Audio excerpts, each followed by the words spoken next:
অভিবাসন নীতিতে কড়াকড়ি আরও জোরদার করেছে যুক্তরাষ্ট্র।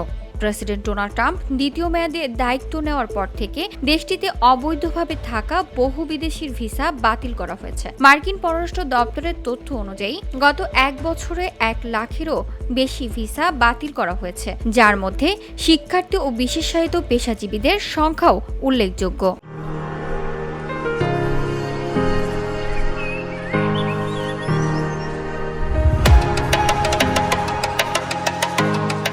সংবাদ মাধ্যম আল জাজিরা বলছে, প্রেসিডেন্ট ডোনাল্ড ট্রাম্প গত বছর পুনরায় দায়িত্ব নেওয়ার পর থেকে এখন পর্যন্ত 1 লাখের বেশি ভিসা বাতিল করা হয়েছে বলে মার্কিন পররাষ্ট্র দফতর জানিয়েছেন। অভিবাসন প্রশ্নে ট্রাম্প প্রশাসনের কঠোর অবস্থানের অংশ হিসেবে এই পদক্ষেপ নেওয়া হচ্ছে। সোমবার সামাজিক যোগাযোগ মাধ্যমে দেওয়া এক পোস্টে পররাষ্ট্র দপ্তর জানায়, বাতিল হওয়া ভিসার মধ্যে 8,000 শিক্ষার্থী এবং 2,500 বিশেষায়িত পেশাজীবী রয়েছেন।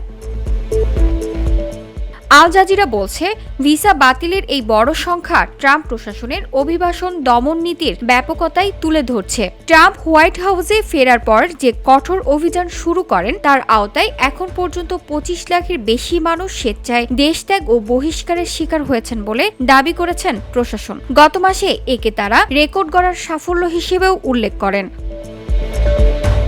তবে এইসব বহিষ্কারের মধ্যে বৈধ ভিসাধারীও ছিলেন, আর এটি যথাযথ আইনি প্রক্রিয়া ও মানবাধিকার নিয়ে প্রশ্ন তুলেছে।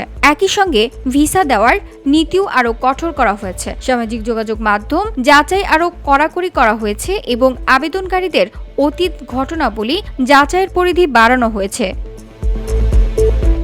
VOD Bangla news desk.